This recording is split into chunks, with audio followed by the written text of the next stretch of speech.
होती, बिन मेहनत के फुलवारी कभी गुलजार नहीं होती।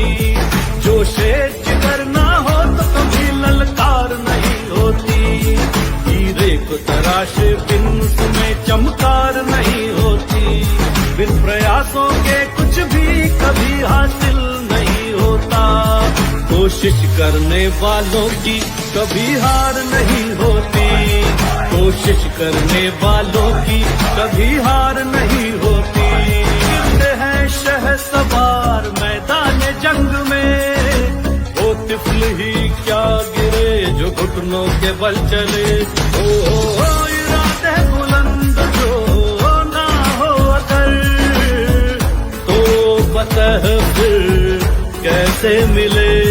कायर की कभी भी दुनिया में जय जयकार नहीं होती, कोशिश करने वालों की कभी हार नहीं होती, कोशिश करने वालों की कभी हार नहीं होती।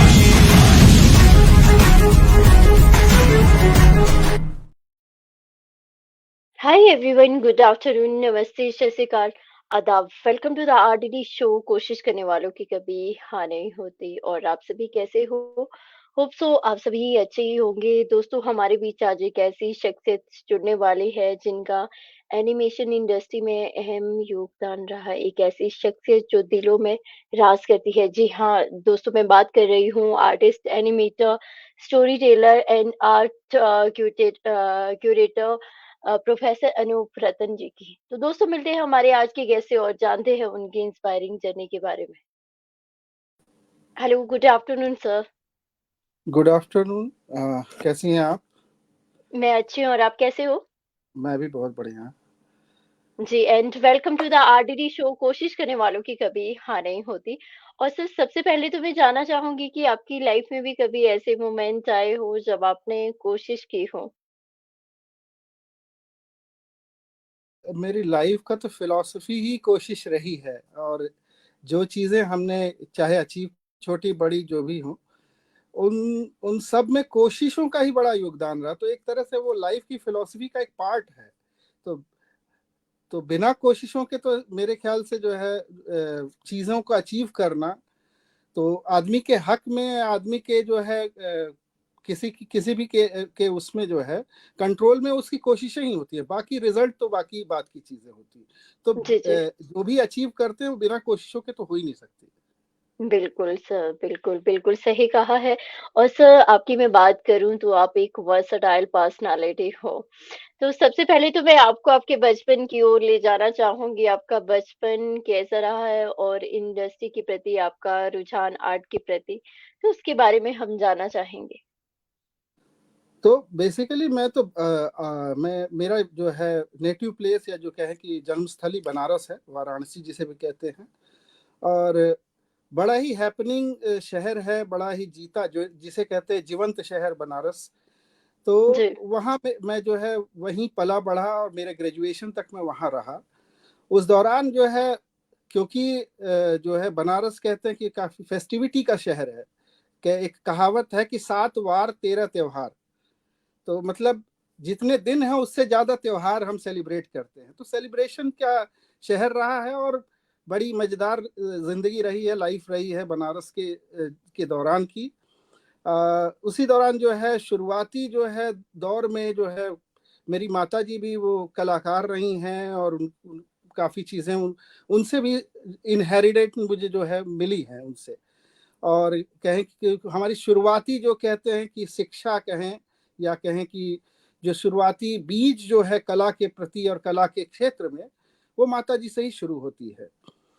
उसके बाद जो है एक इंटरेस्ट तो था ही शुरू से। मुझे याद है शुरू शुरू के जो है बचपन में कैरेक्टर्स, हम कार्टून कैरेक्टर्स देखते थे, और एक बड़ा पॉपुलर सा टीवी शो, टीवी शॉट आता था। उसका नाम था कि एक थी चिड़िया अनेक थी चिड़िया। जी, भीमसेन द्वारा जो है वो बनाया हुआ एनिमेशन था, और वो मुझे बड़ा अपील करता था।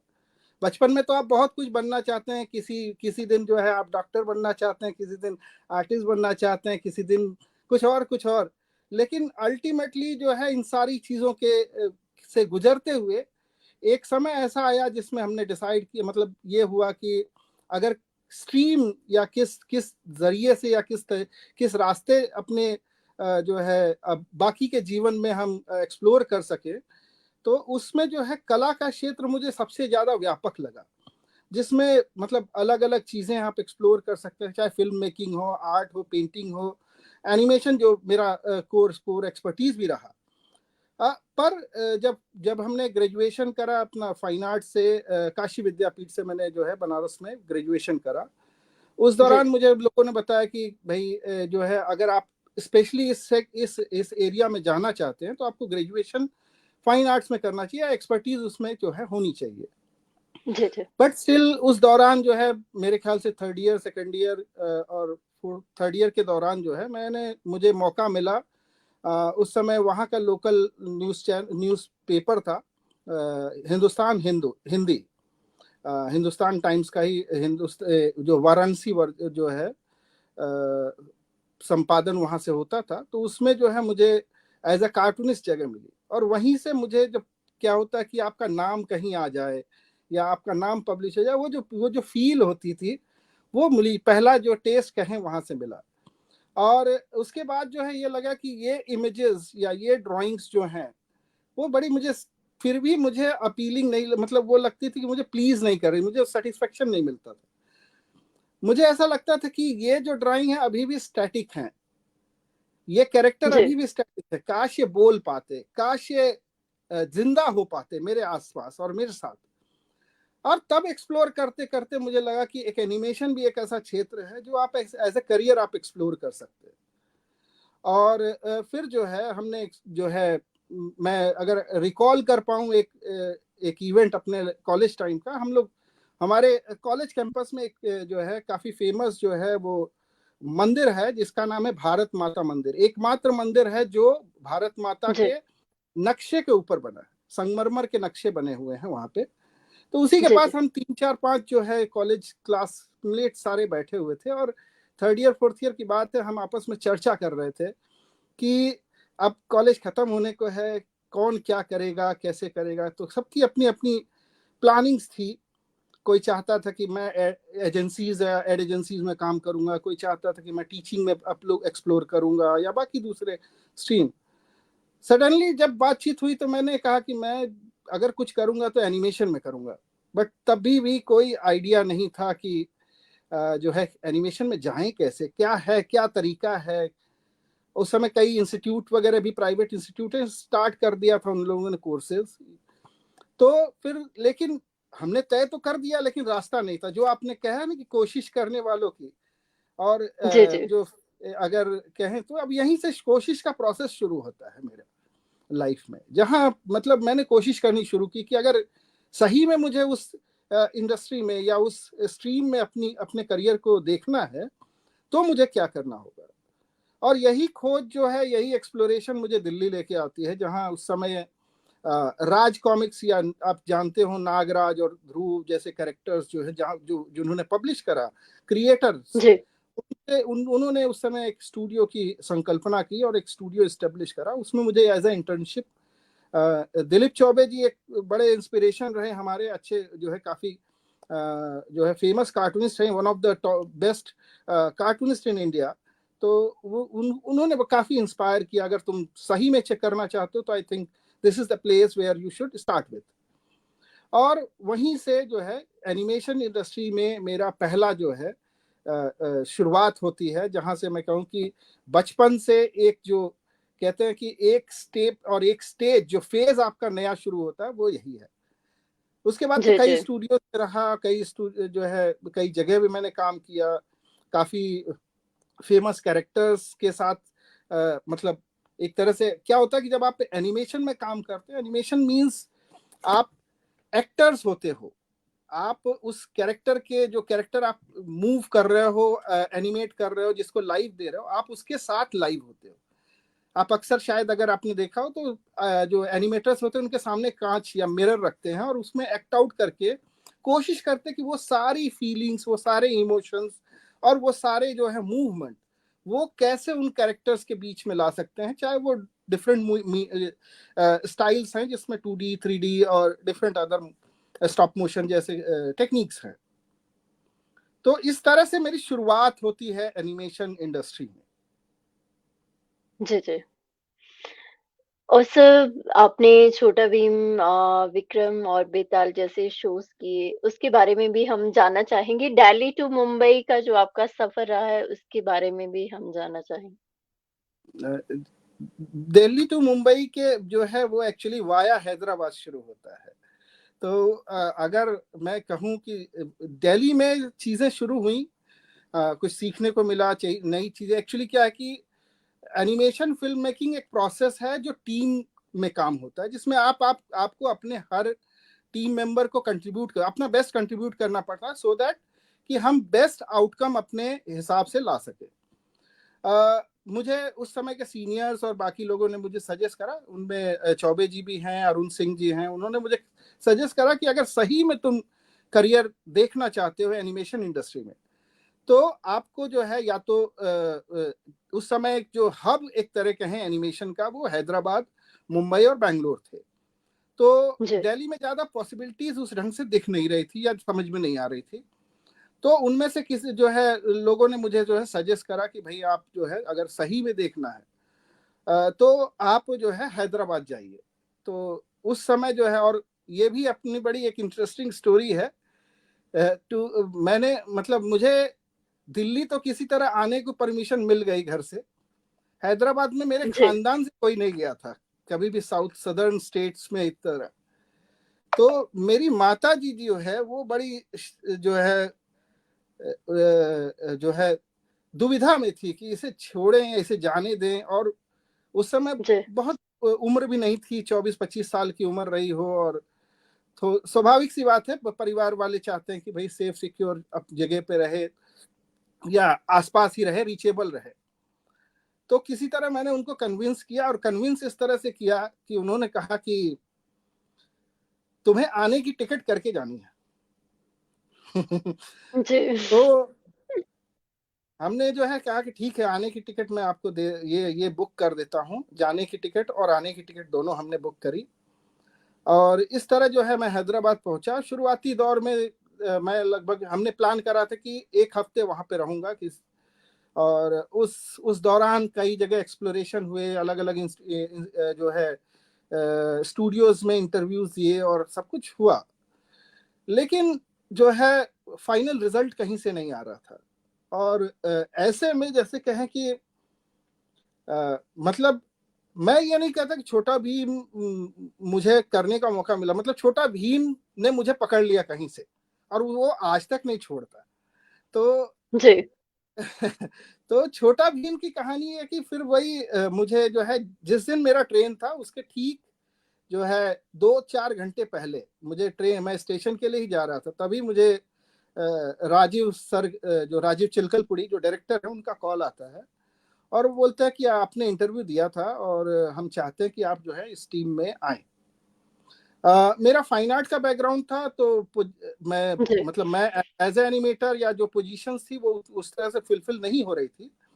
तो मुझे एज अ बैकग्राउंड आर्टिस्ट जो है, लेआउट आर्टिस्ट उस समय कहते हैं उसको, तो उसमें जो है उन्होंने मुझे अपॉर्चुनिटी बोली। और यही जो मैं अगेन जो लाइफ की फिलॉसफी आप और आपके प्रोग्राम को की भी बात वही है कि कोशिश, यहीं से दूसरे लेवल की कोशिश शुरू होती है। तो जो है फिर वो जो है उन्होंने मुझे मौका दिया, और मतलब मैं अपने आप को बड़ा भाग्यशाली समझता हूँ कि वो कॉल मैं आज तक नहीं भूल सकता जो मुझे उस दिन मिला था। और जी। उस कॉल के बाद फिर जो है मैंने कभी जो है पीछे मुड़ के नहीं देखा, अलग अलग चीजों में मैं एक्सप्लोर करता गया। तो उस दौरान जो है छोटा भीम जब काम चल रहा था, तो उस दौरान जो है मुझे सौभाग्य मिला, मैं उस कोर टीम का हिस्सा बना। और कई जैसे विक्रम बेताल और छोटा भीम में स्पेशली उस समय 2D जी। का जो है, स्पेशली मुझे जो है लेआउट जैसे ढोलकपुर और गांव के जो सीनरीज हैं, इनके लोकेशन डिजाइन करने का मौका मिला। सेम टाइम जो है एक और 3 मूवीज का या शॉर्ट फिल्म का सेट था, वो था कृष्णा। तो कृष्णा द बर्थ, उस तरह से 3 और थे। उसमें भी काम करने का मौका मिला, और ज्यादातर उसके जो है, और उसमें मुझे बड़ी रिस्पॉन्सिबिलिटी दी गई कि मैं एज अ लेआउट लीड उसमें काम कर सकूं, और वो बड़ा अच्छा एक्सपीरियंस रहा। लेकिन अब यही एक दौर होता है जहाँ पे जो है इंडिया में एक ट्रांजिशन पीरियड रहता है, जहाँ 2D टू 3D चीजें मूव होने लगी थी। जी जो इंडस्ट्री है वो पूरी तरह से 2D से 3D की तरफ शिफ्ट हो रही थी, और फिर फॉर लॉन्ग रन मुझे लगा कि जो है अब जो है करियर को उस एरिया में लेके जाना चाहिए। और फिर मैंने कुछ जो है ट्रेनिंग और जो है कुछ चीजें सीखनी शुरू की, टूल्स और वो सारी चीजें। और तब जो है लगभग 2006 2006-7 में मैंने जो है डिसाइड किया कि मैं जो है अब 3D में मुझे शिफ्ट करना चाहिए। तो मुझे सबसे पहला मौका मिला मुंबई में, टाटा एलेक्सी नाम की स्टूडियो है, जो जी ज्यादातर यशराज फिल्म्स और जो है बड़े बड़े फिल्म प्रोडक्शंस के काम उनके यहाँ होते हैं। और वो भी लगभग काफी अच्छा एक्सपीरियंस रहा मेरा। 2-3 मूवीज उस दौरान मुझे काम उसमें मौका मिला उसका पार्ट होने का।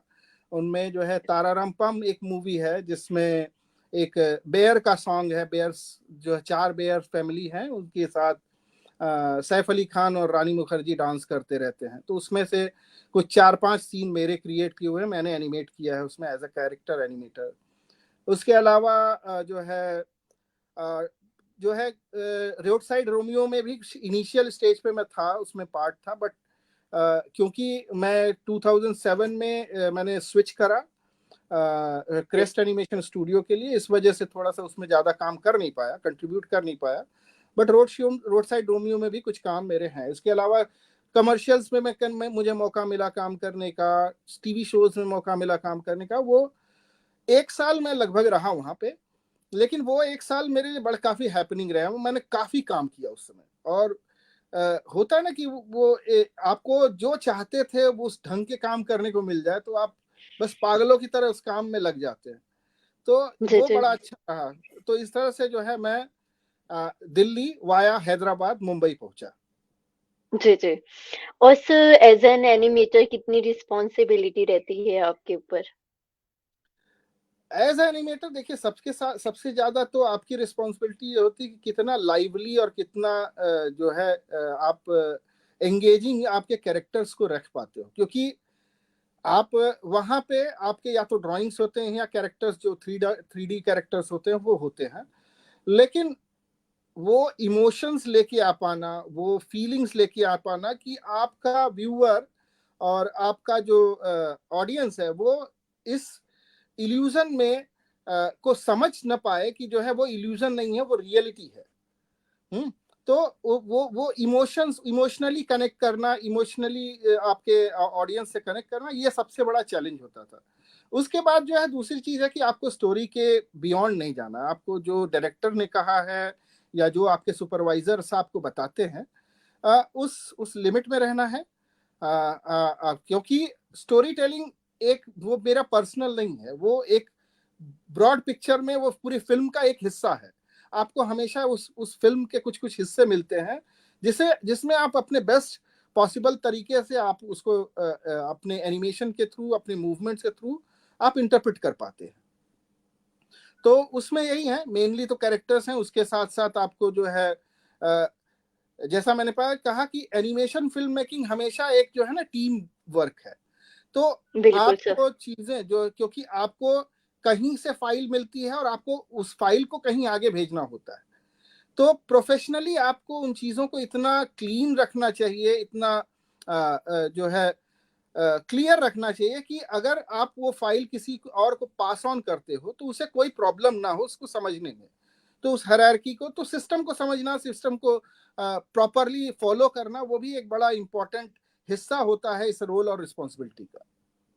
जी जी, बिल्कुल सही कहा है। और सर आपकी इजाजत हो तो मैं आपका एक वीडियो दिखाना चाहूंगी हमारे ऑडियंस को। जी please. Ji ji.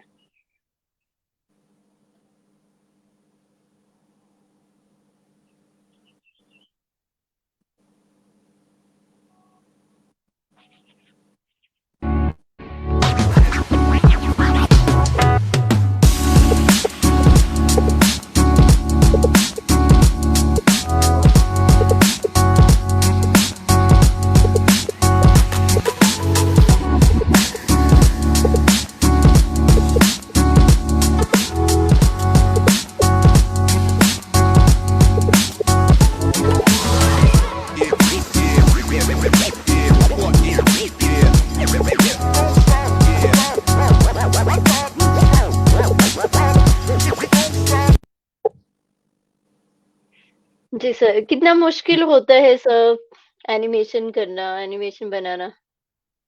Animation of course का बड़ा टाइम कंज्यूमिंग जो है कला है।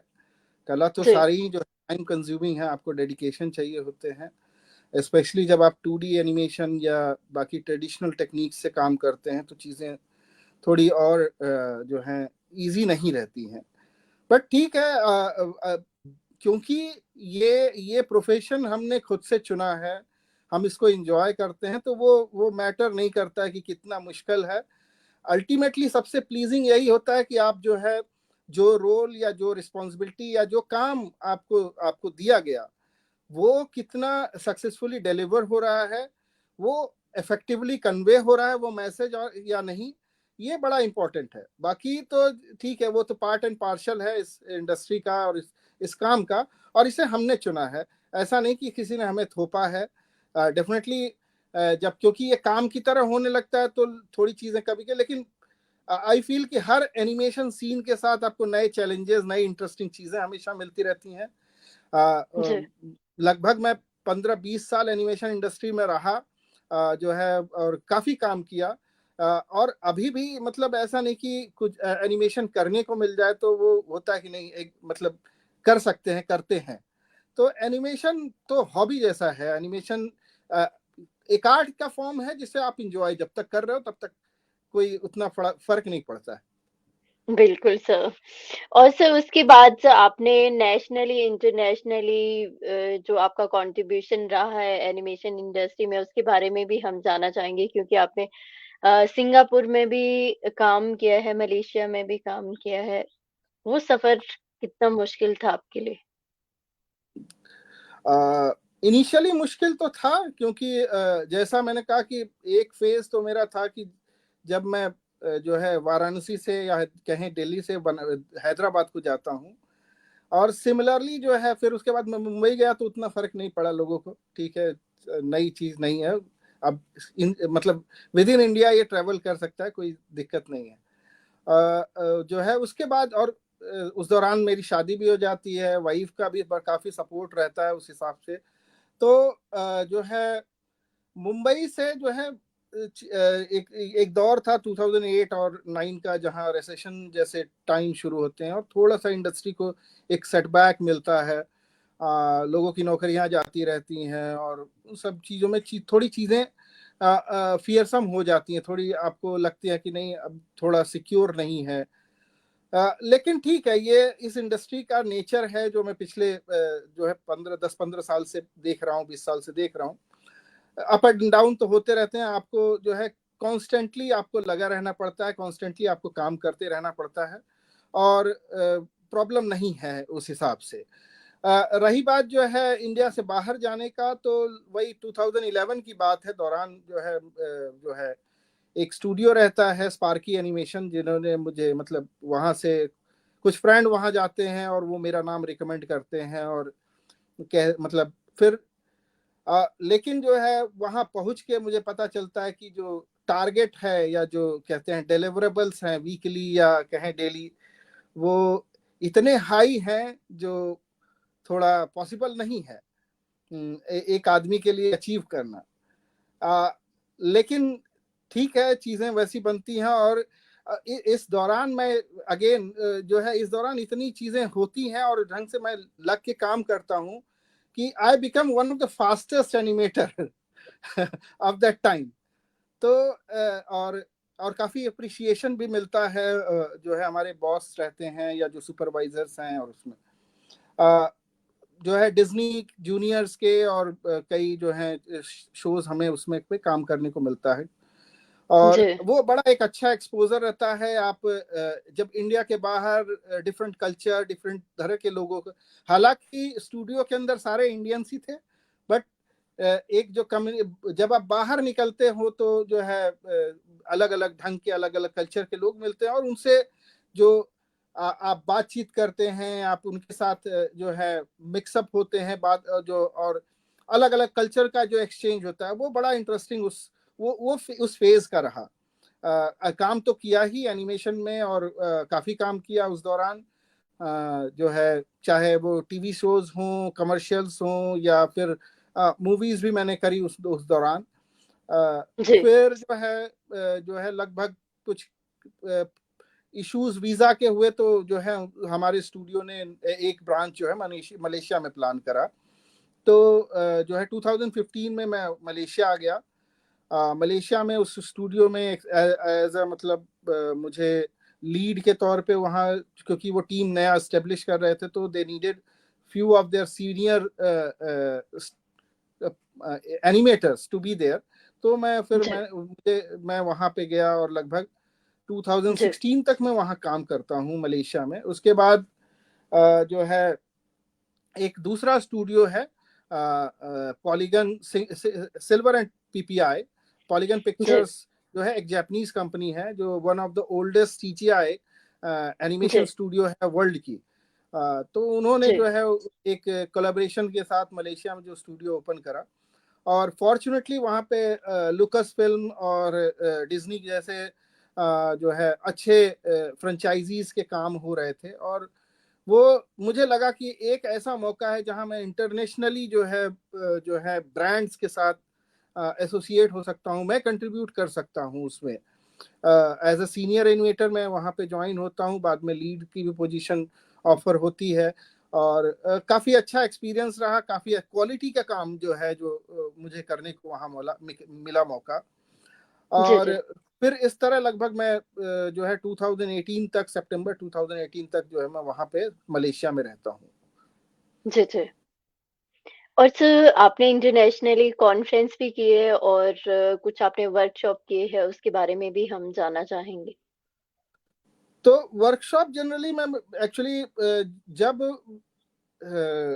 जो है मैं सिंगापुर चला गया, जब वापस मैं इंडिया आता था तो जनरली विजिट होते थे, अपने कॉलेज ही चले गए, लोगों से मिलना, फैकल्टीज से, टीचर्स से मिलना, और वो बड़ा अच्छा एक्सपीरियंस होता था। बट मुझे ये लगता था कि जो है जिस ढंग का काम बाहर हो रहा है या जिस ढंग का एक्सपोजर स्टूडेंट्स को वहाँ मिल रहा है, वो शायद यहाँ जो है थोड़ा लैक हो रहा है या थोड़ा सा पीछे है।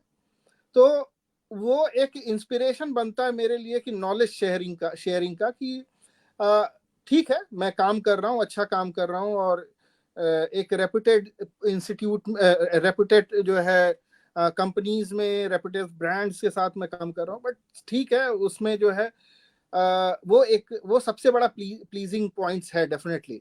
लेकिन अगर इस एक्सपीरियंस को मैं किसी से शेयर कर सकूं, इस एक्सपीरियंस को मैं किसी से बांट सकूं, अब आने वाली जनरेशन्स या जो बडिंग आर्टिस्ट हैं, जिन्हें जैसे जी, अगर मैं अपने को देखूं, जब मैं कॉलेज में था तो मुझे रास्ते नहीं समझ में आते थे, कैसे मैं जाऊंगा या क्या उचे, तो एटलीस्ट मैं उस तरह से जो है सपोर्ट कर पाऊं, किसी तरह से गाइड कर पाऊं, या जस्ट एक रेफरेंस दे पाऊं अपने आगे आने वाले लोगों को, स्टूडेंट्स को, बडिंग आर्टिस्ट को, कि एटलीस्ट उन्हें लगे कि अगर कहीं सपोर्ट मिल सकता है तो वो मुझे अप्रोच कर सके। तो इस तरह से एक जो है नॉलेज शेयरिंग का एक्सपीरियंस शेयर जो है मतलब स्टार्ट होता है। इस दौरान मैं जनरली एनिमेशन क्या है और इसके जो है प्रोसेसेस क्या है, आज एनिमेशन कैसा है, कंटेम्प्रेरी एनिमेशन, आर्टिस्टिक एनिमेशन, इनके बारे में बात कर वर्कशॉप्स में जनरली ये था। उसके अलावा दूसरे वर्कशॉप में स्टोरी टेलिंग के ऊपर कई बार करता हूँ, डिफरेंट कॉलेजेस में, डिफरेंट इंस्टीट्यूट्स में भी इस ढंग के जो है प्रोग्राम्स करता हूँ, जिसमें 2-3 दिन का वर्कशॉप होता है, जिसमें उस स्टोरी बिल्डिंग का प्रोसेस क्या होता है, उसमें कैरेक्टर्स कैसे डेवलप करते हैं, अ, जी, जो है स्टोरी की एनाटॉमी कैसे डिसाइड होती है, बाकी उसके स्ट्रक्चर, स्टोरी स्ट्रक्चर कैसे होते हैं, तो बेसिक स्टोरी फॉर्मेशंस के जो हैं तरीके क्या हैं, क्योंकि कहानियां हम सबके पास हैं। One second. प्लीज़। तो कहानियां हम सबके पास हैं, लेकिन उन कहानियों को कैसे हम इफेक्टिवली प्लेस कर सकें, इफेक्टिवली जो है प्रेजेंट कर सकें, तो दैट कि वो आपको जो है अपने ऑडियंस से, अपने जो है व्यूअर से कनेक्ट करा सके। अल्टीमेटली जो कनेक्शन वाला पार्ट है, जो यानी एम्पैथी क्रिएट होती है इसके थ्रू, वो बड़ा इंपॉर्टेंट है। तो स्टोरी टेलिंग के वर्कशॉप्स में भी कराता हूँ, और एनिमेशन फिल्म मेकिंग से प्रोसेस में जो है चीज़ें होती हैं। इसके अलावा डिज़ाइन प्रोसेस में भी काफ़ी जो है क्लासेस और वो सारी चीज़ें मैं करता रहता हूँ। जी, जी। और सर जो आज की न्यू जनरेशन है, उनके बारे में आप क्या कहना चाहोगे सर? तो न्यू जो generation I think animation industry में आना चाहते हैं? जी। एनिमेशन इंडस्ट्री में जो लोग आना चाहते हैं डेफिनेटली पहले तो ये है कि वो पैशन के साथ आए।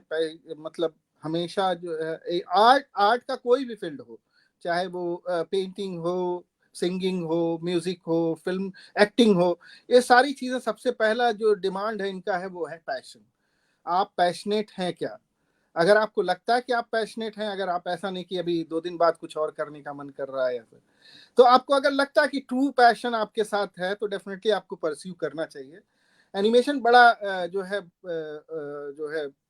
प्रोग्रेसिव और इम्प्रूविंग सेक्टर है जिसमें रोज नई चीजें भी आती हैं। तो आपको उस हिसाब से अपग्रेड और अपडेट भी करते रहना पड़ेगा, टूल्स नए आते रहते हैं।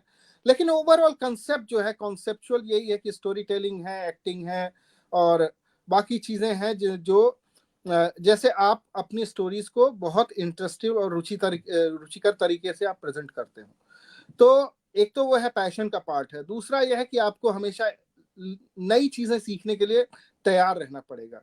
मैं आज भी जैसे कहा कि 15-20 साल से इंडस्ट्री में हूँ, फिर भी लेकिन रोज नई चीजें आती हैं, रोज नई चीजों के साथ आपको जो है एटलीस्ट जो है अपडेट होना पड़ता है। और आपके फंडामेंटल्स स्ट्रांग होने चाहिए। फंडामेंटल्स अगर स्ट्रांग है तो आप जो चाहें वो कर सकते हैं। जैसे मैंने अपनी कई बार जो है डिफरेंट डिफरेंट जो है रोल रिस्पॉन्सिबिलिटीज को स्विच किया है, starting with the layout artist, moving to animation, फिर जो है लेआउट आर्टिस्ट, फिर एनिमेशन, फिर लीड और सुपरवाइजर जैसे पोजीशंस भी जो है करने के बाद जो है ये तभी संभव हो पाया क्योंकि मेरे फंडामेंटल्स बहुत स्ट्रांग थे। आज की डेट में ठीक है, आज जो है एआई और ऑटोमेशन के दौर में हम लोग जी रहे हैं, जहाँ पे जो है क्रिएटिव आर्ट्स के बाद जब जनरेटिव आर्ट की बात होती है, लेकिन उस जनरेटिव आर्ट के साथ साथ उसके पीछे जो ह्यूमन माइंड है, जो जो कहते हैं एआई से ऊपर आ रही है, लाइक रियल इंटेलिजेंस। तो जो कहते हैं कि आर्टिफिशियल इंटेलिजेंस से सुपीरियर है आपका इंटेलिजेंस। तो आप अपने इंटेलिजेंस को इतना सुपीरियर बनाइए, अपने ढंग से करते रहिए और जो है इस ढंग से काम करना ही जो है तो वही एक अच्छा जरिया है और अच्छा अप्रोच होगा। आपको जो है पॉजिटिव अप्रोच रखिए, पॉजिटिवली आप आगे बढ़िए। और एनिमेशन में बहुत बिल्कुल। चीजें हैं, बहुत पॉसिबिलिटीज हैं।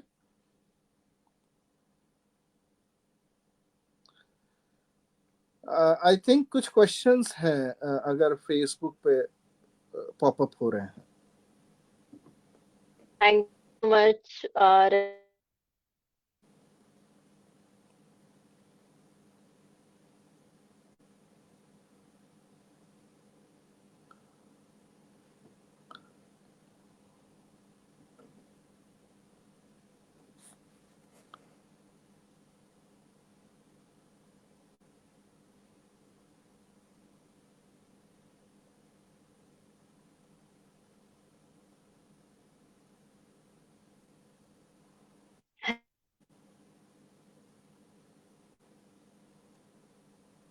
हेलो।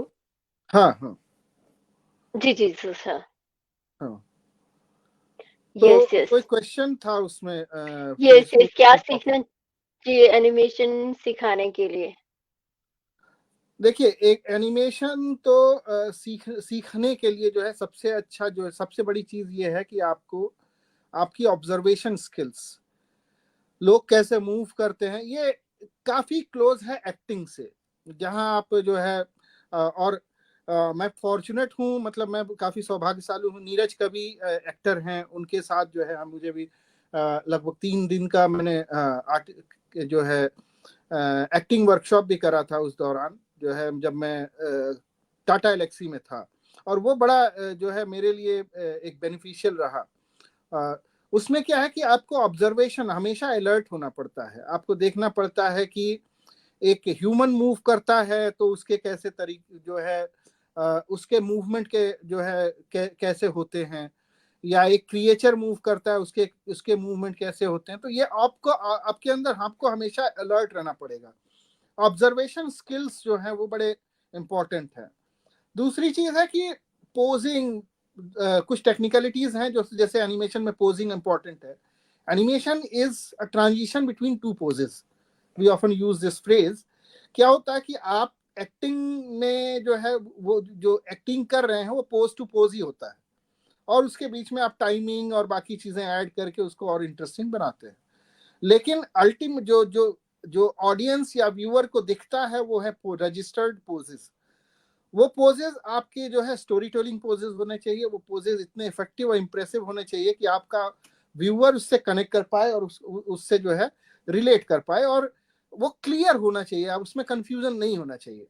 तो ऑब्जर्वेशनल स्किल्स आपको बहुत स्ट्रांग रखने पड़ेंगे सीखने के लिए, एनिमेशन सीखने के लिए।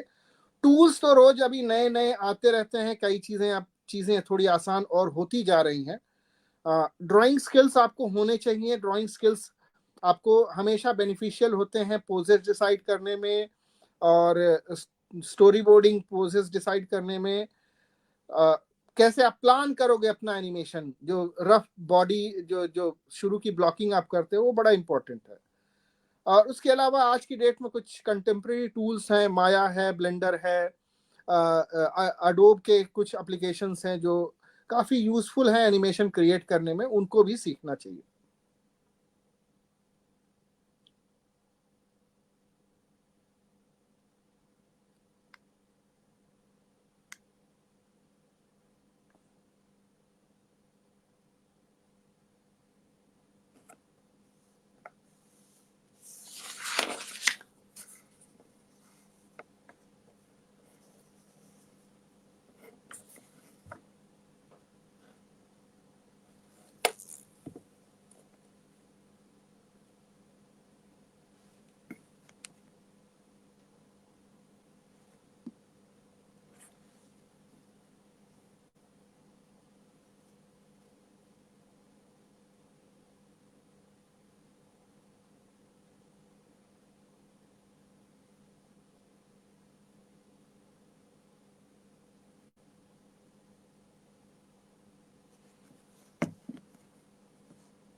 सॉरी सर, थोड़ा सा नेटवर्क इशू कोई हो बात गया। नहीं। Yes yes, please continue sir. हाँ, तो जो मैंने जी। दो जो है बताया आपको कि एनिमेशन सीखने के लिए किन किन चीजों की जरूरत है, उसके साथ साथ जो है एक बड़ा इंपॉर्टेंट और इंग्रेडिएंट या कहें या एक इंपॉर्टेंट पॉइंट है, आपको पेशेंस रखना पड़ेगा। क्योंकि जब आप टाइम के साथ खेलते हैं, या टाइम एनिमेशन इज आप टाइम पे के साथ खेलते हैं, और हम टाइम के साथ सेकंड्स पे नहीं, मतलब आवर्स में नहीं, मिनट्स में नहीं, सेकंड्स और फ्रेम्स में काउंट करते हैं। तो उस दौरान जो है आपको बड़े अलर्ट होके उस पूरे पेशेंस के साथ जो है काम करना पड़ता है। और ये बड़ा इंपॉर्टेंट, एक तरह से आप जब काम करते हो, ये वही है ना, साधना जैसा है। आप जब उसमें जी, लग जाते हो तो आपको फिर पता नहीं चलता कि आप दूसरी चीजें अगल बगल क्या हो रही हैं।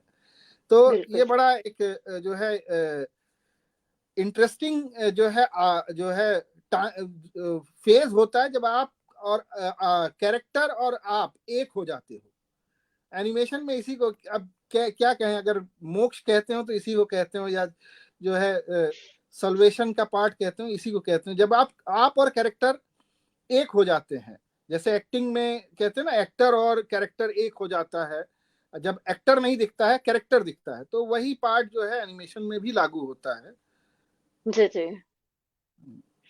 Great sir. हम्म। और कहीं न कहीं आर्टिस्ट को भी सीखने का मौका मिला होगा और सबसे पहले तो मैं रवि शेखर सर को थैंक यू कहना चाहूँगी।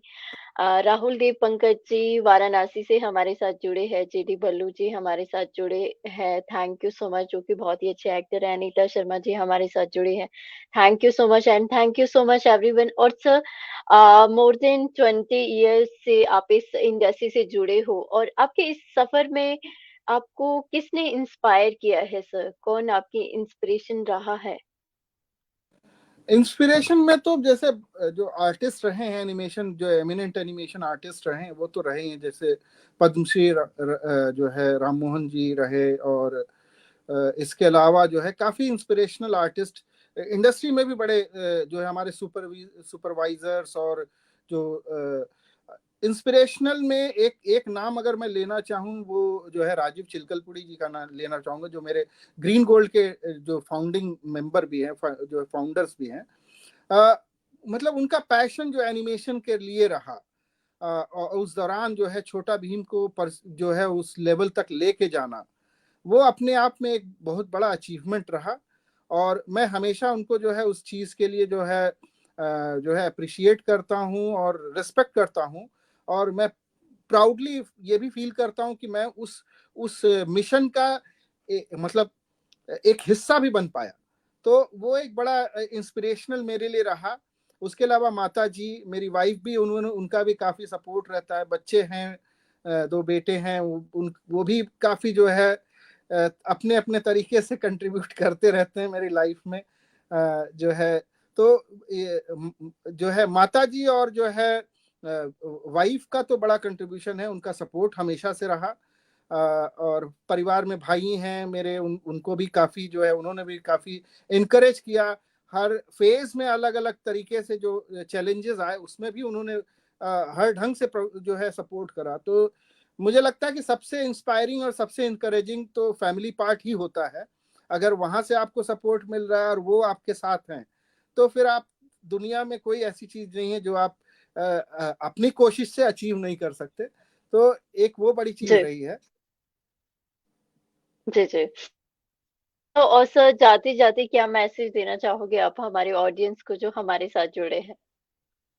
तो जो है सबसे पहले तो मैं आपको थैंक यू करूंगा कि आपका ये मेरे ख्याल से 1165 और 66 एपिसोड है।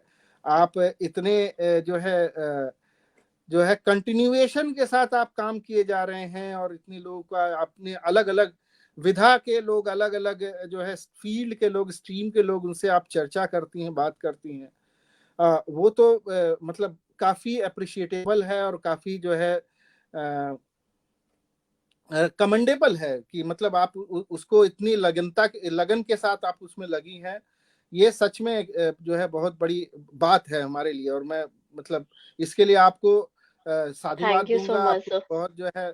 इसके अलावा जो है बाकी जो ऑडियंस में जो लोग जुड़े, उनका भी उन्होंने अपना टाइम निकाला अपनी जो है उसमें अपनी कीमती शेड्यूल में से, वो भी बड़ा इम्पोर्टेंट रहा। अगर वो सुन रहे हैं उनको मेरा धन्यवाद। अ, और मेरे जीवन में शहरों का बड़ा महत्व रहा है, उनको भी धन्यवाद करना मेरे लिए जो है बहुत चाहे वो बनारस का मेरा बचपन का, या जो है कहें कि शुरू शुरू के किशोर अवस्था का समय रहा हो, या जी, हैदराबाद में जो समय मेरा गुजरा, मुंबई में जो समय गुजरा, और सिंगापुर और मलेशिया, इन सारे शहरों ने, और आज की डेट में मैं दिल्ली में अगेन वापस जो है 15-20 साल बाद हूँ, इन सारे शहरों ने मुझे जो है बनाया। एक तरह से शहरों का बड़ा योगदान रहा है मेरे कैरेक्टर बिल्डअप में, मेरे मुझे बनाने में। तो परिवार के बाद अगर मैं दूसरा किसी किसी का नाम लूं जिसने मुझे बनाया है, या जो जिसने मुझे जो है कहें कि ढाला हो किसी तरीके से, उसमें शहरों का बड़ा योगदान है। तो एक और शहर उसमें नया है, मुरादाबाद, आजकल काफ़ी आना-जाना होता है स्टडीज़ के सिलसिले में। तो जी, वो भी बड़ा अच्छा जो है, तो शहरों का बड़ा इम्पोर्टेंट रोल रहा है मेरे जीवन में। और उनको जी। भी अगर मैं अब थैंक यू कह सकूँ तो कहूँगा। बिल्कुल सर, बिल्कुल and thank you so much sir आज हमें बहुत कुछ सीखने का मौका मिला। आपने अपना कीमती समय हमें दिया, ये हमारे लिए बहुत बड़ी बात थी। Thank you so much sir, thank you so much. It was a great experience with you. Pleasure mine. Thank you so thank much. You so much sir, bye bye. Thank you so much everyone, और इसी तरह से देखते रहिए the RDD show, कोशिश करने वालों की कभी हार नहीं।